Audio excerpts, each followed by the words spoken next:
watch How? this? How? How? How? How? Ew, How do you watch this? Dude, I'm gonna pee my pants. Hi, you're listening to How Do You Watch This, a movie review podcast where each week we recommend a movie in the genre we love, but they don't.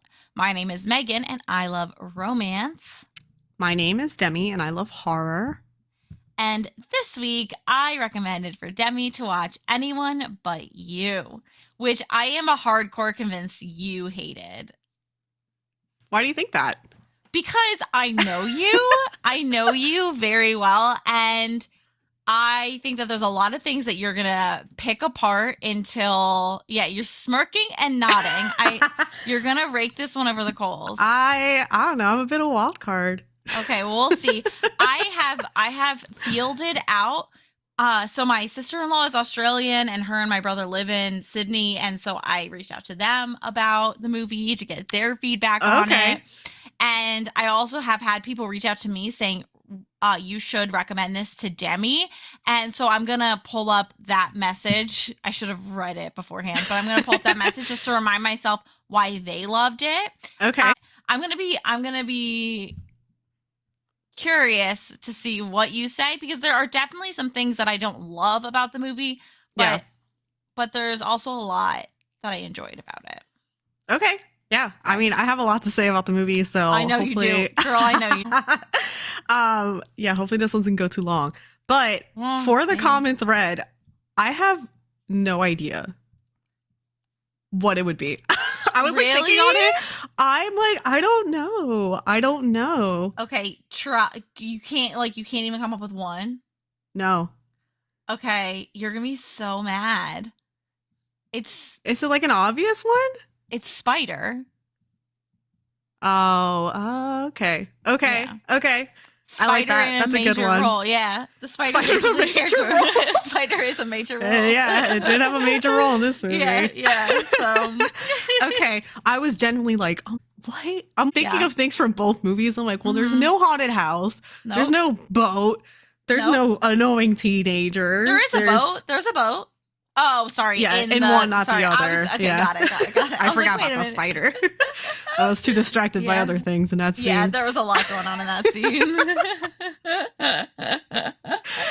But anyway, so the movie, Anyone But You, is based on Much Ado About Nothing by William Shakespeare. I don't know how I didn't look anything into it. So I was going to have you answer how direct it is or not. Yeah. If it's loose. Have you read Much Ado About Nothing? Nope. Or seen it? Oh my God, dude. You have to. I only read like 3 of his stories. Romeo and Juliet, Hamlet, and Midsummer. Is that it? Man, dude. Yeah, Midsummer. Midsummer's great. Well, I'm thinking like if I did anything else. I feel like those are the only 3. Macbeth. I did Macbeth. All the really like popular super ones that they throw at you in score, like the ones I read or watch a movie of. So I was really cool when I was younger. So we all know you had your obsession with William Shakespeare. Yeah. So in 8th grade, essentially, I don't know if I've told this story before, but they put on a play of not Much Ado About Nothing. Sorry. They put on a play about Midsummer Night's Dream, and it awoke the Shakespeare bug in me. And I bought like all these Shakespeare, and I bought the ones that had like the English translation, the modern English. Yeah. And so I'd read the old version and then read the translation. And Much Ado About Nothing, I was obsessed with it. Dude, it's like OG enemies to lovers. Like one of the first enemies to lovers stories. Yeah. So good. So essentially, I'll give you a quick rundown of the book. Not much, but there's 2 main characters, Beatrice and Benedict, and then there's another love couple, and that's Hero and Claudio, and that's, the sister and the best friend in the movie. So essentially, in the play, Benedict and Beatrice hate each other. They're always like witty, fighting against each other, and the other characters decide to try to play tricks on them to make them fall in love and just get over they're like, oh, they're gonna be perfect together. We just need to make them get over it. So they pull all these tricks, and they actually fall for the tricks in the play. And then so there's some minor through lines there, but a lot of the things that happen with the other couple and the rest, it's not a strong connection. So there's some little points, and it's like a very loose interpretation. Okay. Yeah, I wasn't sure how close it was to the story. I felt like it probably wasn't super close. But yeah, so I was like, I'm not going to look into it. I figured that you will tell me. Yeah, and I will go more in depth as we go along where it makes sense to. I don't want to go and I could talk for 40 minutes about what I'm not. I won't. I'll make a different podcast about Shakespeare plays, but we're going to do a separate clip, and it's just you discussing much ado about nothing. Yeah. Me explaining to you a Sparks Moat version of So, Anyone But You. It is a 2023 film directed by Will Gluck, a comedy romance rated R. It is 1 hour and 42 minutes long, a very good amount of time to watch a movie. Yeah. So, the movie starts, we meet Bee, who is played by Sydney Sweeney. She's a law student, and she has a meet cute with Ben, who's played by Glenn Powell, who looks like a capybara. And I just could not get that out of my head. No. So sorry, Glenn, but oh my God. So they meet at a coffee shop, and she really needs to use the bathroom, but the barista tells her she needs to get in line and buy something in order to use the bathroom.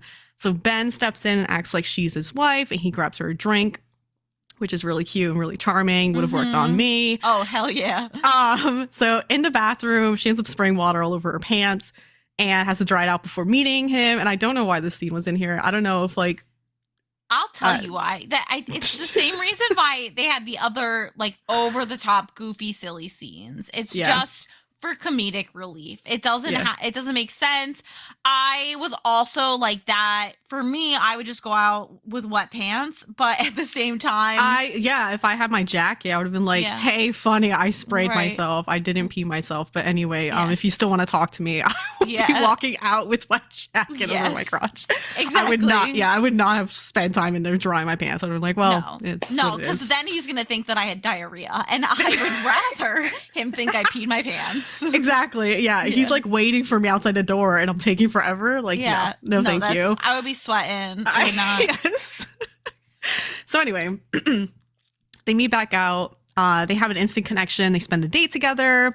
She ends up going to his house, which I was like, crazy. What are you doing? Right. But she's at his house, and they end up, talking, and they fall asleep together. And this is when I texted you, because I was like, did they like have sex? Because I wasn't sure, but it didn't seem like they did. It just seemed like they talked a lot, and she was straddling him, so I was like, maybe. But they were all wearing their clothes when they woke up, so I'm like, okay. Yeah, I think they would have been more obvious about it, Yeah. So she wakes up and decides to leave, like sneak out, and then she rethinks that, and she comes back, and as she comes back, she overhears Ben talking to his friend Pete, who is the best friend who happens to be a person of color, because we need one in every rom-com. Right.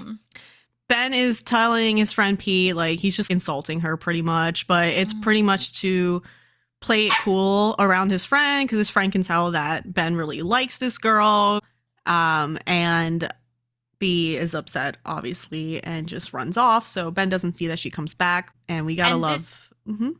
Oh, I was going to say, and this is the problem with men not talking about their feelings to their friends. Right. And, he's got mommy issues, and we love that in our rom-com men. Yep. So I do really hate the miscommunication trope. Really bugs me. I can't handle it. It just couldn't be me. I straight up. Yeah. I wouldn't have left, first of all. If we just talked and fell asleep, I'd have been like, this is really cute. I would have left a note, if anything, if I had to leave. But I would have stayed, because I'm like, he might buy me more food, because he has money, obviously. And so I would have stayed, and that would have been that. But if I left and came back and overheard whatever, I was like, all right, you suck. Ben probably would have reacted differently. I'm like, no, I don't know. I don't know. It just like, I just can't. I can't. I'd be like, hey, straight up, you know, I heard that, you asshole. And no miscommunication. It would have been, no, you, no. Yes, you done is wrong, and we're gonna have our moment. We're gonna work through it, and then get back to business. Right. So they cross paths again 6 months later when B's sister Hallie, I think it's Haley. I honestly doesn't matter. Her completely character doesn't matter. Okay. She begins dating Pete's sister, Claudia. The two, B and Ben, are cold to each other and immediately lashing out at each other, just blaming the other person for their date ending poorly. Yep. And it's just the miscommunication. It's just not me. But anyway, so Hallie and Claudia end up getting engaged and they want to have their wedding in Sydney, Australia. Yep. So by this point, Sydney had officially broken up with her fiance. She was actually with him, but on a break when she met Ben. So right. And to be clear, by Sydney, you mean B. Sorry, yes. Not the My notes. city. Sydney Sweeney's character B. Right. There you go. Yeah. So B also dropped out of law school in secret. So there's a lot going on with B. They end up seeing each other on the flight, B and Ben. They're flying to Sydney. Ben, of course, is flying first class like an asshole. And then at this scene, I'm like, wait, why? Dude, by the way, a first class ticket to Sydney, unbelievably expensive. I can't imagine. A regular ticket to Sydney is like $2,500. I was gonna say it's like it has to be over $2,000. It's so expensive for a regular flight. So he is rolling in it. He spent, it's probably minimum $10K. Yeah, it's like crazy. This man is absolutely insane. So I would have made it work, but you know, whatever. What do I know? Right. He's also older, like to emphasize he is older than she is. So in real life, Glenn Powell, I believe he's 36 and Sydney Sweeney is 27. She's young. Yeah. There's a 9-year age gap, I think. Yeah. So, yeah. And I mean, he looks good for his age. He's. Yeah. I mean, you know. Yeah. Men always get the better end of the spectrum because whenever they age, well, it's because women aren't allowed to age, so. Yes, exactly. And society sees men like wine, where it's like, they get better as they get older. And women like, I don't know, fruit. They just they get moldy and gross, you know? It's because men are perverts and they just prefer women in their early 20s forever. And it's like, you guys are pedophiles. Yeah. Anyway. There was a study done where they asked women, I don't know if you saw this, they asked women across their ages about the men they find attractive, and the men get older with the women and they find people in their same age range attractive, and then normal. Normal.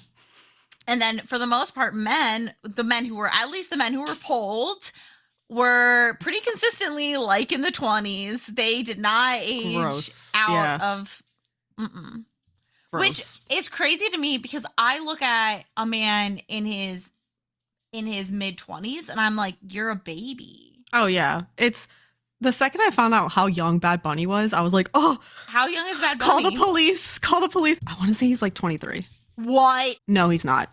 What? No, who was it? Okay, it was not Bad Bunny I was thinking of. Who was it where I saw his age and it was like 23 and I was like, oh no, illegal. I don't remember who it was.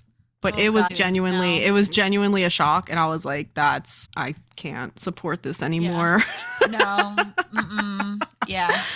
I'm calling the police. Yeah. Where am I? Oh, okay. This scene. So she has to go to the bathroom again. She just loves going to the bathroom. And okay, she's on. It is a really long flight, dude. She's not gonna hold it the whole time. It's just funny that there's 2 bathroom scenes for her. Yeah. So. Oh, there's more than that coming up too. She has several bathroom scenes.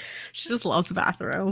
We love a girl who's good on potting. So she's waiting, and she sees Ben sleeping, and he's got his face mask on, and there's a cookie next to him. Yeah. And so she's like, okay, I'm going to grab the cookie. So she leans over to grab the cookie and her hoodie sleeve falls in between the armrest and the chair and gets stuck. So instead of like a normal person, so she's already kind of in a compromised position. Yeah. She's already kind of on him. And so she tries to take off the hoodie, but she's like straddling him. Yep. And she manages to rotate both times. So she's cowgirl God. and reverse cowgirl Yep. on him. He's sleeping. He doesn't wake up. And I'm like, Dude. my man, how are you not He waking must have up? taken a horse tranquilizer to fall asleep.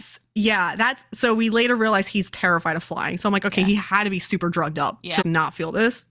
But she's on him and trying to pull, and it's just very like Yes. inappropriate looking Yes. situation. Yes. Yes. And I'm like, it's just would never. It would like I just No. can't ever picture a situation like this ever. No. It felt like fan fiction. You know, when you're Yes. writing, like what would be Yeah. super silly for my Yeah. characters to do? I think that's like a lot of what this movie is, where they just go over the top goofy, and they also Yeah. really play into the over sexualizing of things. And we'll talk more about that later, because I do think that there was Mhm. a reason for it Yeah. that I'm going to hypothesize, not that I found in research. But yes, Yeah. it And is it's- over the top and unrealistic for sure. It's like it's not like the scene. I mean, it's a rom com. Yeah, you're gonna Right. have scenes where they're in compromising positions, and so like Mhm. that's totally fine. And I thought it was funny until it went on for too long, and I'm like, Yeah. okay, this was not necessary. And I thought he was gonna wake up, and it would have been like, oh, funny, and he Yes, would have made I a would've- joke. Yes, I would have preferred him to wake up, because that would have been Yes. a little bit more realistic and also a little bit more sexy, but whatever. Yeah, I would have like, okay. Yeah. But the main reason for this is she overhears him listening to Unwritten by Yes, yes. Natasha Bedingfield, which will come into play later. Which but at is first- also so Uh-huh. funny, because Will Gluck also did another Natasha Bedingfield song in Easy A that he wrote with Pocket Full of Yeah. Sunshine. So he really He's a is her fan. number one fan. Yeah. He's a fan. So yeah, it was funny to hear that. Yeah. But yeah, so that scene happens. They end up in Sydney, and they find out that they'll both be staying in Claudia and Pete's parents' house, which is this beautiful home Yes, I looked it up. over the water. Oh God, okay. Yes. Stunning. So stunning. Yeah. Guess how much it is in American dollars? Oh my God, 5 million. That, I guess, like, it must be crazy expensive. You're very close. I think it was 4.2 Okay. million. Okay. So actually, I was like, oh, you know what? That I immediately guessed. I was like, it's gotta be $20 million, because Sydney's an expensive city to live in. Yeah. It's really expensive. So Mhm. I just immediately assumed it was going to be for something with those views. Yeah. It is yeah. a multi-million-dollar home, so I'm not like shaking Yeah, my it's head not- about it's it. not reasonable, but Like, I could not afford that home in any lifetime, all my lifetimes combined. But it wasn't a $25 million home like I Yeah. initially texted my sister-in-law that I thought it was. But I mean, it wasn't massive. It was just Yeah. a beautiful home So with this stunning. beautiful view, and it's just a very nice house. So yes. they're all staying there together, and Ben's ex is also there, and her name's Yep. Margaret, and Yep. she really scares me. And Yeah. she's dating a Wish version of Chris Hemsworth to be nice. I already forget his name. It's Bo. he's Bo. Bo. Okay. Mhm. Yeah, he's just hanging out. He's just, Yeah. surfing, being a stereotype. So Margaret really broke Ben's heart, and he seems to still have feelings for her. First time we meet her, her titties are out on the beach. Yep. And I'm like, whoa, okay. Yeah. Yeah. She's you know what? Be She's free, girl. intense. Yeah, she's intense. She's got these crazy looking eyes, but anyway. Yeah, she's very pretty, but she was like a little scary, to be honest. Yes. Yeah, there's something about her that was giving off an energy that felt a little chaotic. Like she might wear your skin. Yeah. Yeah, Yeah, like it could be a a bit like fatal that. attraction situation. Yeah. Yes. So fast forward to a small party that night.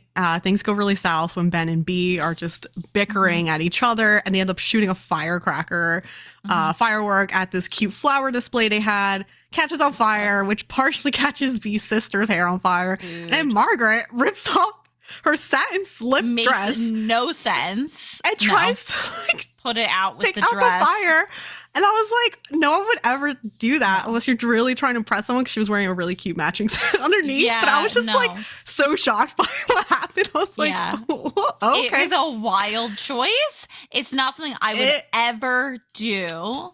No, if I had to redo that to make it less dumb, to be nice, I would have had her rip part of her dress where, you know, it's revealing, and then she would have started like, and at that point it's like, oh, she's got some strength. She's working quickly, and she did work quick, but it's like, I mean, I don't know many Australian people, you know, maybe they would do that. No, it's not an Australian thing. It's not an Australian thing.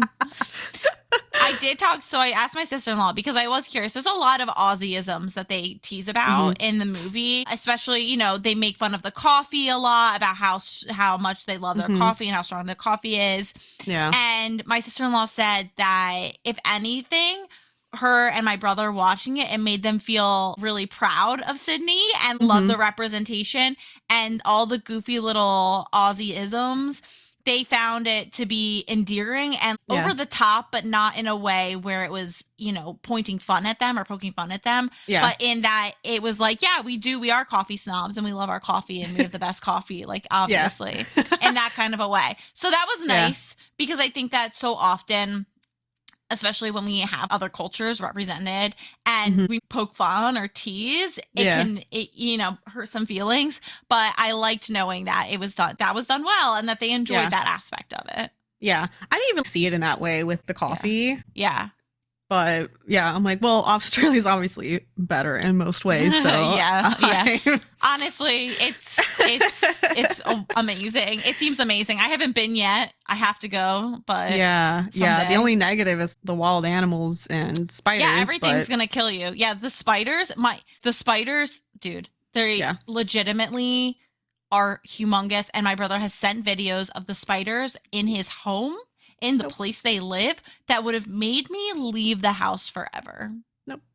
I will never visit Australia. As beautiful as it looks, I will not take a 200-hour flight that costs too much money to die. But you won't die probably. Dude, they're their bats too are humongous. They're gigantic. Girl, I just big. There's nothing bringing me there. There's nothing. Well, my brother. That makes no sense. Oh, you're right. I have to go see your brother. You go visit my brother. Duh. I have to go see your family. Yeah. Obviously. I mean, if you were to move there, obviously I'll have to force myself. But yeah, you'd be required to. Yeah. At this point, it's a no. But you know, you can change my mind. Maybe once I go and I have an amazing time and start talking to you in an Australian accent. Yeah, you have to never see a spider while you're there. Ooh, that'll be tough. I don't even know if I can make it a day in the U.S. not seeing a spider, so. That's true. Girl, okay, speaking of spiders, this was when I was driving to, I was driving to watch your babies. And the whole day I kept thinking, what would I do if there was a bug in my car as I'm driving? Dude. What would I do? And I just had that weird feeling the whole time. So then I'm driving... Diego's in the car in the back and I'm driving to your house and I look up and there's a spider and it's like decently big at the top where like my visor's down and it's like in there.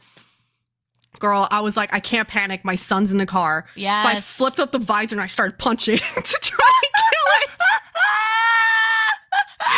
And I prayed to God. And I had so many Taco Bell napkins in my car. Dude. I'm like stuffing the sides. He crawled out. Like on the windshield and I'm like, bro, please. And I'm like trying not to panic. I'm like, I can't lose it. I'm gonna kill my son. And so I throw napkins. I try to like grab and push it. He's still alive. He's on the dashboard on like the passenger. I'm like, you know what? Fine. Live. You live here now? Yeah. And he crawled into the vent and God knows where he's at now. Shut up. But yeah, so I experienced a bug in my car as I'm driving and I didn't freak out as much as I thought, but also the spider wasn't on me. I think if it was on me, it would have been a different situation. I had the exact same situation happen to me the other day with minorly different outcome and also different size. So you had a really big, like a size of your thumbnail sort of spider. I would say so. Yeah. Yeah. Mine was smaller, like maybe half of a pinky nail, really small, but I see it crawling across the windshield. And I was just Yeah. thinking, because Travis told me the other day about his coworker who had a spider crawling on the windshield, and he used the side of his fist to tap and squish it, and his entire windshield shattered. Oh my And so God. that was in my mind. So I was like, I'm not doing anything, but I'm also Yeah. driving in a car. I can't freak out. And Yeah. I was on the highway. I couldn't pull over. So I was like, okay, I need to be chill about this. It's going to be fine. I'm going to be fine. Everything's fine. And I'm watching as it's going up, and it's going above me, like up towards where my head is. And obviously that cannot fly. I'm not having this land on my head while I'm driving. And it can't be out of my line of sight or I'll never sleep again. So I grabbed a tissue, and it did crawl above the visor, and I was able to get it with a tissue, and it was fine. And I do feel bad about killing any creatures, but my life was at risk. And so I think that's very fair. What I had to do. But yeah, I had a similar experience, and it is very uncomfortable to be in trapped in a car with a spider. Yeah. It's not a vibe. No. I don't recommend it. Any bug, I just please stay outside. Yeah, absolutely. So, anyway, spiders, which is our thread. Yeah, love the spiders. thread. Mm-hmm. Well, we'll get to that spider scene. Okay. So that party goes wrong. The disdain that Ben and B have for each other frustrates the other members of the wedding party, specifically everyone but B's parents, which B's parents keep bringing up Jonathan, which is B's ex, and how they like really love him and he's like part of the family, and they're being really annoying about that. Yep. So everyone else is like thinking to devise this plan to try and get Ben and B together so that the wedding could go smoothly, because they know that they like each other and it's just miscommunication. So they wanted to make it work. So B immediately sees through this scheme and makes a deal with Ben to pretend that they're together in order to make Margaret jealous and to stop B's parents from pushing her to reconcile with Jonathan, who ends up showing up because her parents invite him. Meddling. And like, Jonathan doesn't seem like a bad dude, so like I feel bad for him, but he also could have reached out to B and be like, hey, your parents are inviting me. Is this okay? Do you know? He doesn't do that. So, but he did ask the parents if B knew, and they said that she did, which I mean, that's what you get for trusting, you know. Yeah, that's right. I would have reached out to my ex and be like, hey, is this definitely okay? Your parents said it was okay. Like you said it was okay, but I just want to make sure with you. But, you know, whatever. So Jonathan, he's fine. He's not a bad guy. He's just Jonathan. So he's there now, and it's just like a mess. So now B's like, this is, you know, I'm with Ben. I'm with Ben, and, you know, it is what it is. It's a new thing. Nothing too crazy. So trying to convince everyone. And so that's their main thing, to try and convince everyone that they're like really into each other and cause some jealousy. So the first main attempt happens when they're hiking with the group. They reach this beautiful cliffside, and B and Ben really ham it up. And this one line I thought was funny. She's like kind of snuggling up to him. He's like, oh, you're really short. And she's like, you're not tall enough to say that. And I'm like, I'm going to say that to Brett all the time now. I thought that was a great line. That's a really good line. So then he's touching her butt, but he's just doing all kinds of stuff to her butt. And then she puts her hand in his pants, which is just like, never put your hand in a man's pants. No, like, no. And she's like, oh, you're not wearing underwear. And I'm like, I would have immediately pulled my hand out. Right. I'm like, I'm not touching your bare ass. But then he starts putting his hand in her pants. And I'm like, God. Please. Yes. Like, I know. I have a whole reimagining for this scene. So let me just get through it.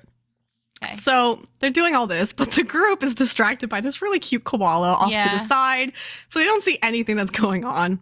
So then B ends up pulling this huge fucking spider, massive, out of Ben's ass. And he panics. He starts ripping his clothes off, which is a very fair reaction, honestly. And he rips his clothes off, but he's like naked, but also covering himself a bit. And he's like, check. And she's peering into his asshole. She's peering into there. And she's like, no, I don't see any other spiders. I'm like, why? So here's what I would redo. Okay, let me hear it. So I would keep him grabbing her butt, but I would have done like moderately. Like he would have spanked her. She would have like, okay, too much. And then she would have maybe put in your pocket Or, you know, something, she could have put her hand in and be like, oh, you're not wearing underwear, like, what the fuck? And then I would have had the spider come from his shirt because the pants, I just felt like didn't make sense. I would have had the spider on his shirt coming out from underneath. She would panic, he'd panic, and then he would take his clothes off because I feel like that's fair. Yeah. I think that's fine. But I would have had him be more, like, embarrassed by that. He was totally, like, fine with the situation. Right. And she didn't really have a reaction. And I feel like I would have been both embarrassed for him, but also like, oh, you know, like, I mean, he's naked. And it's like, she does have an attraction to him. And there was just none of that. And I'm like, there could have been something there. Yeah. And I definitely would have had him been more embarrassed to like try and cover himself up because, you know, you don't want to be completely, they haven't seen each other naked. It's not like they hooked up, you know? Right. And so that's how I would have done it differently. And I think it would have been more tasteful. And I think it would have been more in line with like, not a cute rom-com scene, but something that I guess could come off cute. Something with undertones that are like, oh. Yeah, I think that's my biggest drawback with this movie and what really I struggle with the most, because for me, the things that make, you know, my heart flutter in a rom-com is going to be the more subtle. I like a little bit more of a gentler touch with the romance and elements of that. And this is, I honestly think this movie was created to broaden the audience of rom-coms. I think that they were not looking for people who love rom-coms. They're looking to get people who don't love rom-coms interested in rom-coms, because I've said rom-coms like 47 times in that sentence. So I think that essentially what they're doing is trying to broaden the audience and get in boys who don't watch romantic movies. They're trying to pull in people who are more interested in comedy itself and like have subtler romantic undertones. You see this a lot in rated R romance movies where they do get really big and extravagant with their use of nudity and their use of sex. And it's fine, but it's never been for me. And I always preferred it more, you know, I think there's a time and a place, and for me, when I'm watching something happen so quickly in 2-hour time period, I just want to feel more of a build happen, and so that's my biggest drawback from this movie. And I think thinking to the proposal, right? So they had that full nude scene. They both bump into each other, fall into each other. That worked. That worked because it was funny, and it was like a little ridiculous, but it kind of has some sense to it. And, you know, I think that worked really well. But, you know, it's fine to have a scene like this, but I just think it just wasn't done well. It was just like, I think it just went too far, like you were saying. All their scenes just go a little too far, or it goes too long. And it's like, it doesn't have to go that far. And for me, I'm just like, there was no reaction. Is she really just like chill while seeing this man naked? Because I would have been. I would have been like, like, I'm scared because I'm a spider, but I'm scared because there's a man that's naked in front of me who I find attractive. So I just think there could have been more to it. But anyway. Oh, something else about that scene really quick. It apparently when they first filmed this scene with the spider, the director or whoever, somebody said, make sure you agitate the spider so it starts crawling and it doesn't look fake, because it was a real spider that she was holding. They didn't want to use a fake spider. So they were like, agitate the spider so that it moves, because it looks fake when it's sitting still. So she did that and it bit her. And so she reacted really dramatically, like more dramatically than was necessary for the scene. And nobody realized at first that she had been bit. And luckily it's not like a poisonous spider and it was okay. Thankfully. But apparently she had marks on her arm for like the rest of filming from the spider bite. Yeah. You could never pay me enough. I'd be like, you better CGI that shit, or put in a different hand, a different actor's hand. I'm not holding that spider. I don't care if I get to see Glenn Powell's ass. It doesn't matter. But also, I could see her laughing in the back. I don't know if that was part of the movie or just her laughing as an actress, but you could see her trying to hold her laugh while Glenn's like bending over, and I just thought that was funny, because I can only imagine trying to film this scene. Would be so funny. Because he's just making an ass of himself, and I just like, it would just be so funny. But anyway, all this is happening. No one is looking, I would have immediately turned around if I heard screaming behind me. But you know, I mean, koalas are really rad. Yeah. Not that They're super rad where cool. if I hear screaming bloody murder behind me, I would have not looked. So Right. So this attempt goes wrong. She ends up giving him her shorts, her tight Lululemon looking shorts, and there's like underwear on him. So Yes. So the next attempt happens at the boat party where B wears this fucking gorgeous dress that I was like, I looked up, I'm like, where can I buy this dress? So I'm looking at everything she's wearing. I'm like, she looks amazing. I will also look that good, obviously. And the dress was made for the movie, and I was like, fuck. So I found something similar, and I'm like, okay, all right, I might grab it because she looked so good. It was just a beautiful satin blue gown, and it was pretty with a scoop neck. The scoop neck, and it had a cute little trail in the back, and she looked fire. I mean, she looked fire the whole movie, but she did say that something that she struggles with a lot. I saw this interview with her where she said a lot of times her clothes that she wears for different runways or whatever, they'll try to give her sample sizes and they don't fit because her boobs are bigger. Yeah. And so I'm not surprised that it was a made for the movie sort of look because she apparently needs to get things adjusted quite a bit. But something that I did find interesting, because we spoke about this a little bit, a couple times, the bathing suits, because you basically mentioned that the reason why her bathing suit rides up so far on the back is because it's too small for her. Yeah. And so what I found really interesting is all the bathing suits she was wearing were from her bathing suit line that she designed. Really? Yeah. So I don't know if that's just the look they're going for. Maybe. Or what. I personally really hate the way that fit looks. Yeah. It's because I have a bra like that and it rides up because it just doesn't fit me well. And it's also part of it is the strap, you know, if you want more support, you make it smaller and the back's just going to ride up even higher. So that is for me. I was like, okay, she needed the extra support and it's probably too small on her on purpose. And that's why it's riding up. But if it's designed like that, I'm just not a fan. Because from the front, it looked like it did fit her well. I'm like, she doesn't look like she's wearing a lot of cleavage. So I don't understand what's going on here. But yeah, so I don't know. Maybe it is her size, but it's just supposed to look like that. Yeah, it might be. But I don't know. Personally, it's not my vibe at all. So no, I mean, yeah, all the dresses looked great on her. And I could. The satin dress, definitely I could see her needing something specific because satin is not kind to curvy people. No. So she's wearing this dress and Ben's like, damn, she looks good. And of course she does. So they're at this boat party and they're dancing a bit. And I really like this whole scene and they're acting cute together. And so she ends up telling Ben to Titanic her because it would look really cute. And so they end up doing the Titanic and it's really cute and everyone notices and you can see Margaret and Jonathan just be like, oh, it must be really serious. And Margaret's getting really jealous.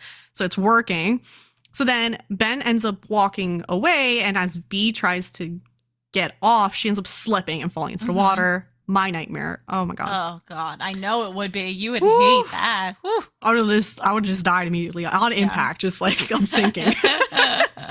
So Ben goes after her, which is really romantic. He ends up swimming to her and they go to a buoy. Yeah. Okay. Until help arrives. So they're sitting there and they have a moment together and they talk it out a little bit. Yeah. And she opens up and tells him that she's withdrawn from law school and they end up making a date to go sightsee the opera house. So a helicopter comes and gets them. They're getting pulled up and Ben starts like panicking as they're going up. So then B starts singing Unwritten and he's like, how do you know that's my song to relax? She's like, don't worry about it. Song. Yeah, Serenity song. Serenity song, which I love. I love that. I really like this scene. I thought it was so cute. And so they're like singing together so he could relax a bit. And so they end up getting saved and they go home, they bang. And I'm like, obviously, I mean, for sure. Yeah, of course. Obviously. As you would. They do it. And then as they're laying in bed, she offhandedly says that her recent actions have been mistakes. And she's kind of sleeping when she's saying that, but Ben is thinking, okay, this is a mistake too. Yeah. In the morning, he ends up slipping away and B's upset about that. Right. But why would you say that? Right. But also, she's half But, asleep, like, so I don't know. Yeah. Yeah, she's obviously not considering what they just did to be one of those mistakes. Right. Like, But- she was opening up to him with school, and, there's a lot in her mind. So, anyway, next morning is the morning of the wedding. Mm-hmm. Ben reveals to Pete that B dropped out of law school, which Pete then tells B's parents, which upsets the parents. And then B is upset because her parents now know. So she's blaming Ben for that. And he didn't mean it, but, not great. So then Ben overhears Haley and Claudia arguing a bit on the balcony, talking about, like, why are we even getting married? You're focused on this and focused on this. So Ben goes to B and is like, we have to be good for the sake of the wedding. We have to reconcile. Ceremony goes smoothly. Which is close to the Much Ado About Nothing script. However, some differences. So essentially what happens in the play is that there's these whole other characters that aren't even included. There's a villain in the play called Don John, and Don John. Yeah, Don John. And who's like the evil, like, the half brother or something of Don Paul. So anyway, he tricks the couple getting married into thinking that one of them cheated on the other. Oh, wow. Okay. Yes. So the whole discourse of there being tension on a wedding day is from the play. However, in the play, the couple breaks up. The bride pretends that she died and more hijinks ensue, but it causes Beatrice and Benedict to admit their feelings to each other. Okay. Gotcha. So, lots happening. They get married. On the dance floor, Margaret's dancing with Ben. She ends up kissing him, and B sees this and is upset, and she ends up leaving. And so she ends up going to the opera house. Ben rejects Margaret. He sees B walking away. He tells Margaret, I don't have feelings for you anymore. So then the wedding guests convince Ben to go after B, and he ends up just jumping off a cliff into the ocean so that the rescue helicopter could bring him to the opera house. And I'm like, I'm pretty sure Uber would have been easier, but the dramatics. Yes, B's dad did this very dramatic sort of thing for the mother back when he, I think, proposed to her or something close to that. And so he wanted to do a big romantic gesture for her to show his feelings and affections. And so it would have been way faster and quicker, but he wanted the big to do, which I'm sure is a great use of taxpayer money to have the helicopter come pick him up, but whatever. I mean, I figured his big romantic gesture was him jumping after her when she fell into the ocean. Right. But, I guess 2 trips. It's fine. It's a rom-com, but, I was like, oh, okay, I'll risk death, but... Yeah. It didn't bother me in the way that I think a lot of the other over-the-top scenes bothered me. This one, I was like, this was like tame. This was nothing, but, other than risking death, but, free ride. Yeah, absolutely. So he convinces them to take him to the opera house. He sees B there, and he's running up. He's all wet, and he tells B that he feared that their relationship could be another regret for her, and that's why he left. And so B tells him that spending the night with him was the first thing that she had not regretted in a long time. So it's just another miscommunication issue. Surprise, surprise. They end up kissing and return to the reception as a couple. Haley and Claudia reveal that their argument was fake to push the 2 together, which was very, very, very clever of them. Yep. Movie ends, and the song Unwritten starts playing, and then we see the whole cast singing together during various scenes, and I was obsessed with that. I actually gave it more points because of that. Really? So apparently for each of the 41 days of filming, at the end of the day, the whole group would sing Unwritten. So they had tons of scenes of that they clipped together, which I really love. I think that that's a super cute tie-in at the end. I think every rom-com should end with a musical number. That's just me, but like it makes every movie better. Every movie should have that. Even a horror movie. I would kill to have a Yes. horror movie end with some sort of musical number, and it Yes. just makes everything better. So Oh yeah. I was surprised and I was very happy to see that. So I really enjoyed that ending. But that's the whole movie. Okay. Anyone But You. So Anyone But You. What did you think? What did you think about the acting? So I actually really liked Sydney and Glenn together. I thought they had good chemistry. I thought they were good together, good actors. Everyone else was really bad. And You I think? couldn't. Yes. And I couldn't Oh, I disagree. really. For me, Yeah. I was like, I think the script is really bad, which is unfortunate because I felt like the movie had so much potential. Yeah. And I really wanted to really enjoy it. And I'm like, I felt like this could have been a new, a classic rom-com you think of. Like, this could have been a new generation of a good rom-com. Yeah. And I'm like, it had the pieces, but it just like, I think the script was just really bad. And I hated everyone but the main characters. Really? You Yes. didn't like the best friend? What was his name? Oh my God. Pete was the worst character. Really? He, for me, Dude, I thought he was the like, my worst actor. favorite. No, I thought he was the worst actor, and I thought he was No way. the worst character. I hated every scene with him. And it's Dude, like, shut up. I swear, I was like, I could not stand that character at all. No way. I'm shocked. I really enjoy him. I thought his Really? acting, I thought it was so funny, and his dynamic with his stepdad, I thought was funny. Dude, I enjoyed hated that scene. I was like, What? I knew he wasn't an actor because I'm like, what is he, a rapper or something? Like, what? Yes, he was a rapper. He's a rapper. He's not an actor. I liked could him. tell. That's I could funny. tell. I personally didn't. So something I realized, I wasn't vibing Sydney Sweeney's acting. I didn't like it. And I was thinking to myself, is she just a bad actress? I do think that she was undercut a little bit with the writing. Like, she was working with what she had. But at the same time, I also think just her mannerisms and the way she is. I was watching some interviews with her. I think it's just the way she talks and the way she is that I think I have some sort of, it gives a little bit of a Valley Girl vibe to me, which is not, I'm not saying that in a derogatory way. It's just in the way she talks and her inflection. Yeah.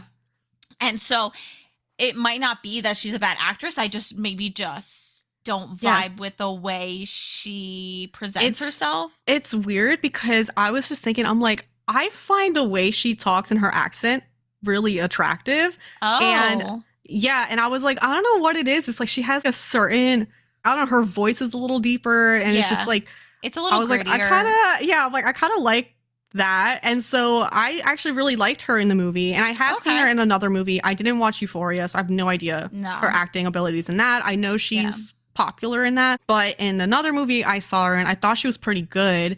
And so watching this, I enjoyed it. I mean, I don't think she's incredible, but I think her and Glenn worked well together.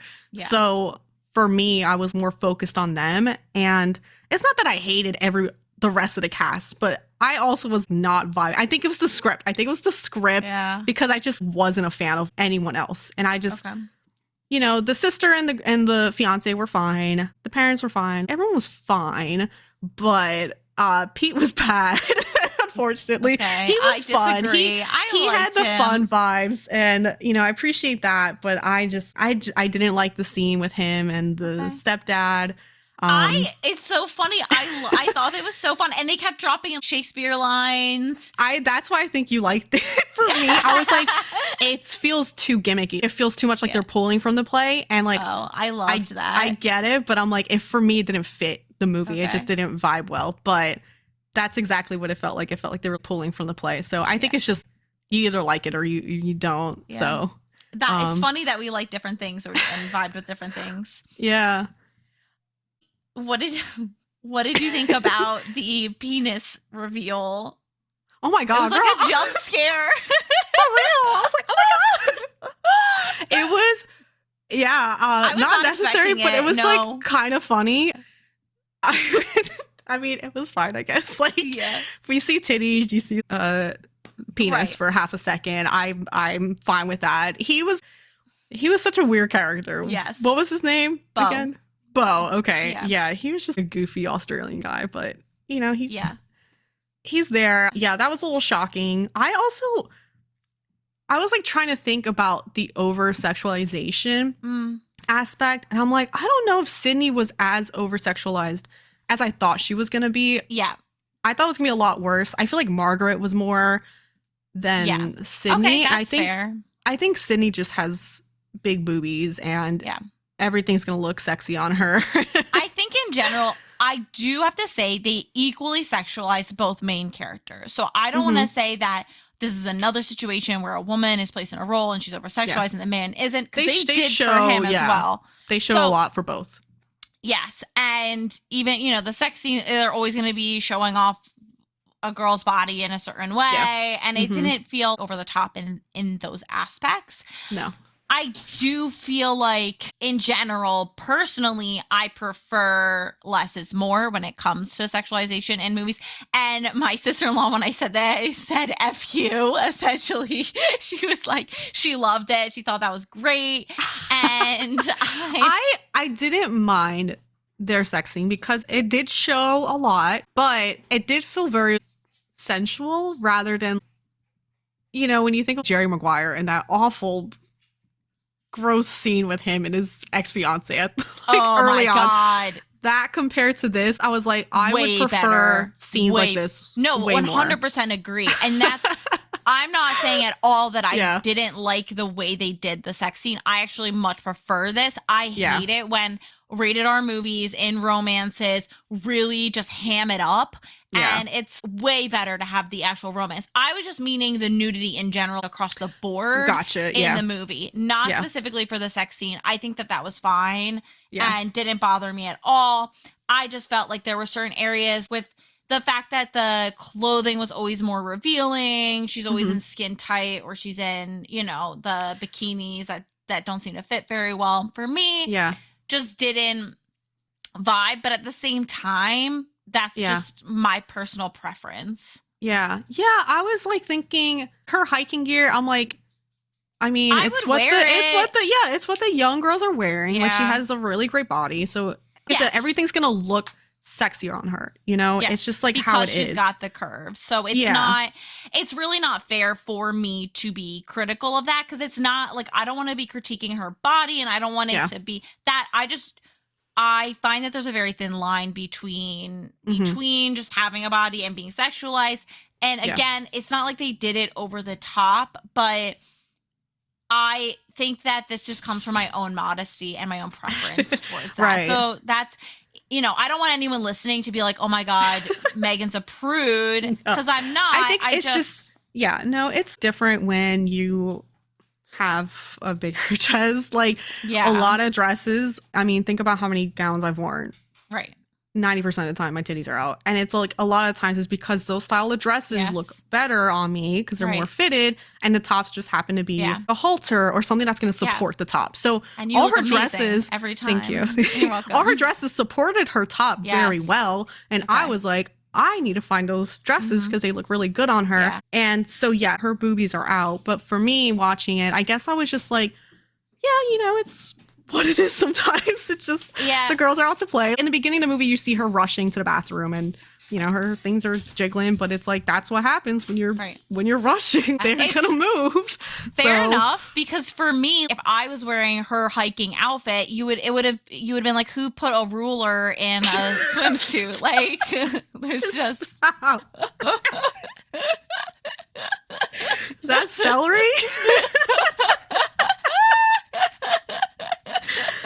Don't do that to yourself. It's fine. Listen, you got what you got, but I think just seeing it different ways. But I mean, it's she was in the bikini a lot, and they're also in Sydney, but both her and Glenn showed a lot, and I also agree that topless just as much as she was in a bikini. I saw many things of him. Yeah. It's incredible. I didn't see everything. Right. So it's and he clearly works out. He's pretty cut. He does. But I do love when she called him. Yeah, she called him what, hot girl fit. I thought that was really funny. Yeah, I like that. because it's just for the he's looks. like, yeah, he's like really bad. He's getting so tired with swimming because he doesn't do cardio and hot girl fit. Yeah, that was a great line. And his workouts on the beach are so cringe. They're so bad. And I think that's on purpose. Shit up. Yeah. Yes. He's definitely like boxing against an invisible opponent and stuff. Like, come on. I actually want to talk more about his character because I was a little confused. I think I had a good idea of the type of character that B was, but I was a little more confused with Ben's character. They make him out to be maybe a fuckboy, but I just wasn't seeing that. I just saw him as just this guy who's hanging out and he had his heart broken and he's just doing his thing. And I just was confused with what he was supposed to be. And we really don't get much for him too. Right. He definitely was supposed to be that vibe of just one night stand sort of guy, doesn't keep him around. They really played into that, especially with the peeping, like, oh, she stayed the night. You told her about your mom, things like that. So you know that he doesn't usually keep girls around. He was in finance. He did a lot of, finance, those finance guys. boys. They make a lot of references to him just like trying out cocaine or meth or whatever because he was at various parties with his finance boys and stuff. So there are those elements of it that get referenced, and then I think they try to hint that maybe that was all a reflection of the fact that Margaret didn't see him as being good enough to be a boyfriend type.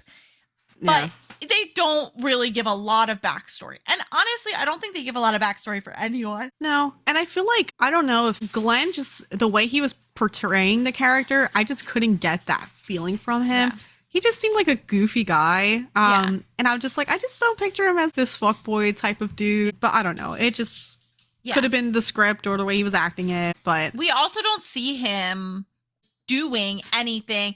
A lot of these movies will often show scenes where the guy is laying girls and leaving, walking out. Yeah, exactly. So we don't see the physical evidence of that. And I think that can show even goofy guys can have like a side of them.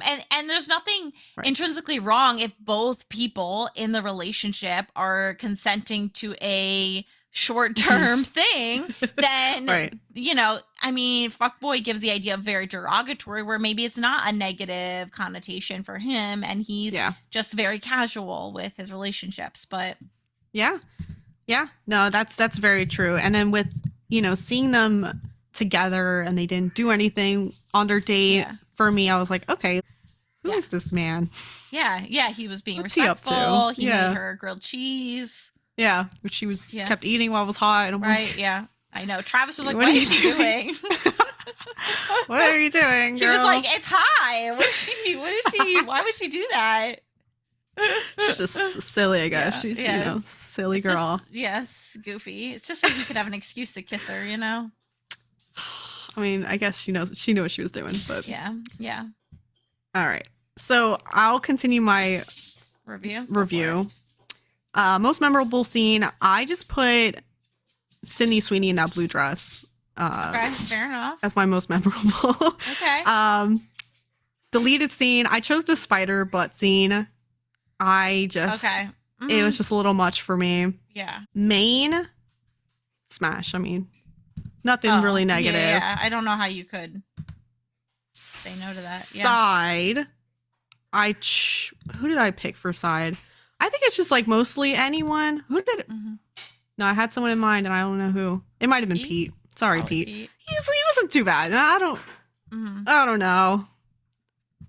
I think it was Pete. And I was like, he seems fun, but maybe not for me. Yeah. Fall in Love, I said 9 because I think Ben is pretty charming and I would have fallen for that. And I just miscommunication would have happened for me. But even if it did, in the end, it worked out well. So recommend. I said no because it's pretty rom-com heavy. Okay. I don't think the comedy was that good. There was only one scene that genuinely made me laugh out loud, and it was on the airplane. And B makes a point to him saying like, oh, you have a small dick problem or something. and he says, "There's nothing small about me," and winks to the old man sitting next to her, and he just says, "What the fuck?" And I just thought that was the funniest scene of the movie. This is just so out there. But yeah, you know, it was, I think, a more rom-com-y feel. Okay. So I ended up giving it 3.4 hearts. Okay. I was going to give it 3.2 until the unwritten montage at the end. I made it 3.4. Honestly, that's higher than I thought you would give it. Yeah, like I said, I wish it was better. I really wish it was better. And it kind of makes me upset that it wasn't. Because I'm like, oh, if it just had a better script, I think it really could have done well. And I think we could have had something good here. Because it did feel like a classic early 2000s rom-com. I had those feelings again. And that fun when you're watching a rom-com. And it just like couldn't get there, unfortunately. And so I was a little sad about it. Because I did enjoy it more than I thought I was. I was expecting a lot. And I think my expectations were elsewhere. Like I was really expecting this like really sexy. I was expecting tons of sex scenes, all this craziness, and then watching, I'm like, oh, okay, it wasn't like that. It's, you know, wasn't what I was expecting it to be. So, so that is my review. Okay, all right, fine, whatever. What would you have rated it? What would you have rated it? I kind of waffle because part of me is like, I didn't love certain aspects of it. So some of me is like maybe 3.9, and some of me is like, maybe I would give it the full 4. I feel like it's just enjoyable enough for me. I definitely have drawbacks with it. I think that there's elements of it that I didn't love, but I still enjoyed it overall. It was a feel-good movie. It's not in my top 10. Yeah. But it's, you know, it's not going to become one of those comfort movies that I watch over and over again. Right. The way certain other rom-coms are, but I liked it. I thought it was fun. I thought it was an easy watch. And I think that it is something that other people who aren't into rom-coms could be interested in. Partly because of the other elements of it. But I do agree the script was not ideal. I would have liked a little bit better writing. It was surprising because of the fact that, you know, Easy A was so good. And so I expected a little higher quality based on that. And the comedy in Easy A was so good. Like it was really good and clever. And I wish this movie had that. Yeah. And so it could have. Yeah. But it didn't. Yeah. So,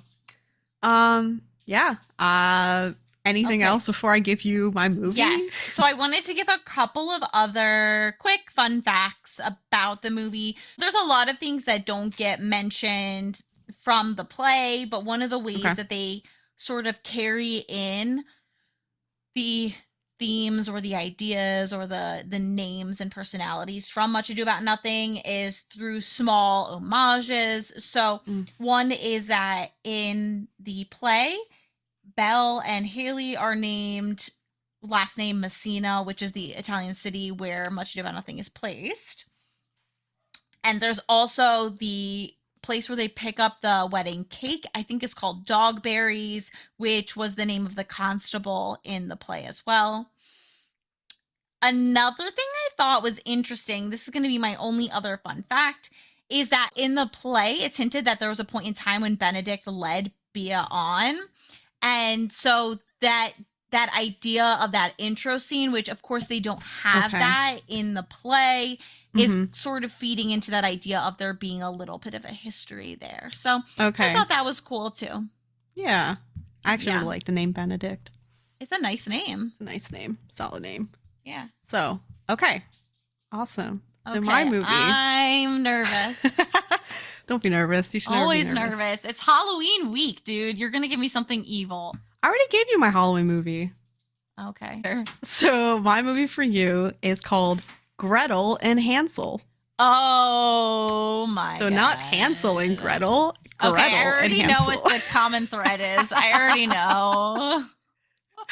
So the story, it's Hansel and Gretel. It's a darker take of the story, so it's not like a silly witch in the woods that's Aw, like, man. oh, my house of candy. It's a little darker.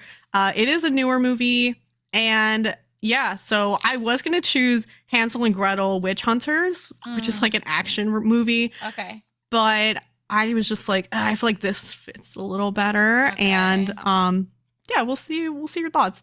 That's the story. If you notice the story of Hansel and Gretel, two little kids in the forest, and they find a house, and there's a witch in it, and the witch is like, "Hey, you want some candy?"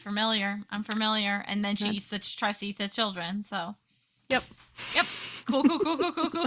Kids don't actually get eaten in this one. I forget. Cool. Seems like a big thing to forget, but all right. So it probably didn't happen. Hopefully. So you can watch it on Pluto TV. All right. Good old Pluto. Thanks, Great. Pluto. I get to watch more ads. Cannot wait. You and me both, girl. Great. Okay. Ready? Yep. All right. Thanks for listening to How Do You Watch This. You can find us on Instagram at How Do You Watch This and TikTok at How Do You Watch, or email us at howdoyouwatchthis@gmail.com. If you like the show, support us by giving us a review or recommend to a friend. Thank you and goodbye. Thank you.